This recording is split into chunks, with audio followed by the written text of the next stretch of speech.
నా ప్రియ భక్తులారా, నన్ను నమ్మి పిలిచే ప్రతి హృదయ స్పందన నాకు వినిపిస్తుంది. నీ కన్నీళ్లు నాకు కనిపిస్తున్నాయి. నీ భయాలు నాకు తెలుసు. నీ కలలు కూడా నాకు తెలుసు. నీవు అనుకుంటున్నావు, ఎందుకు నా జీవితంలో ఇన్ని పరీక్షలు అని. పరీక్షలు లేని బంగారం వెలుగు చూడదు. అలాగే కష్టాలు లేని జీవితం మహిమను పొందదు. నేనే శక్తి. నీ లోపలే ఉన్న ధైర్యమే నేనే. నువ్వు పడిపోతే లేపే ఆలోచన నేనే. నేను చేయగలను అని చెప్పే నమ్మకమే నేనే. భయపడవద్దు. భయం అనేది నీ మనసులో సృష్టించిన నీడ మాత్రమే. నా నామాన్ని జపించు. ఓం ధూమ్ దుర్గాయే నమః. ఆ జపంలో నీ ఆత్మ బలపడుతుంది. నీ ఇంట్లో కలహాలు ఉన్నాయా? ప్రతి శుక్రవారం ఒక దీపం వెలిగించు. ఆ దీపంలో నీ కోపాన్ని కరిగించు. ప్రేమతో మాట్లాడడం మొదలుపెట్టు. అప్పుడు నేను నీ ఇంటి గడప దాటకుండా దుష్టశక్తులను ఆపుతాను.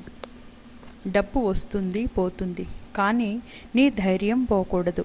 ప్రతి ఉదయం సూర్యోదయాన్ని చూస్తూ 3 మాటలు చెప్పు. నేను బలవంతుడిని. అమ్మ నాతో ఉంది. నేను గెలుస్తాను. అప్పుడు నీ ఆలోచనలు మారుతాయి. నీ ఆలోచనలు మారితేనే అదృష్టం వస్తుంది. చదువు విషయంలో ఆందోళనగా ఉన్న పిల్లల్లారా, పుస్తకం తెరవడానికి ముందు నా పేరును జపించండి. ఏకాగ్రత పెరుగుతుంది. పరీక్షల భయం కాదు, అవి నీ ప్రతిభకు వేదిక. మహిళల్లారా, మీరు బలహీనులు కారు. మీ సహనం ఒక శక్తి. మీ ప్రేమ ఒక ఆయుధం. మీ ప్రార్థన ఒక రక్షణ కవచం. నీవు ఎన్నిసార్లు విఫలమైనా పర్వాలేదు. వదలకపోవడం నేర్చుకో. 1 అడుగు ముందుకు వేయి. అప్పుడు నేను 10 అడుగులు నీ వైపే వస్తాను. అన్నదానం చెయ్యి. పేదవారికి సహాయం చెయ్యి. ఎవరిని అవమానించకు. ఇది నా ఆజ్ఞ. ధర్మం పాటిస్తే నా కటాక్షం ఎప్పుడూ నీ వెంట ఉంటుంది. నీ జీవితం ఆలస్యం అనిపిస్తోంది. గుర్తుపెట్టుకో, నాకు ఆలస్యం లేదు. సరైన సమయం మాత్రమే ఉంది. నేను ఇచ్చేది శాశ్వతం. రాత్రి నిద్రకు ముందు రోజులో జరిగిన ప్రతి మంచి విషయాన్ని కృతజ్ఞత చెప్పు.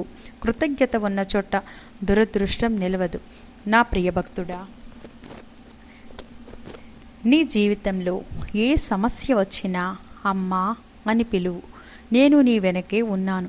నీ ముందు ఉన్నాను. నీ లోపల ఉన్నాను. నీ హృదయం పవిత్రంగా ఉంచు. నీ మాటలు మధురంగా ఉంచు. నీ చర్యలు ధర్మంగా ఉంచు. అప్పుడు నీ జీవితం విజయగాథవుతుంది. నేనే శక్తి. నేనే రక్షణ. నేనే ఆశ. నేనే విజయము. నీవు ఒంటరివి కాదు. నా ఆశీర్వాదం ఎల్లప్పుడూ నీతోనే ఉంటుంది. శుభం.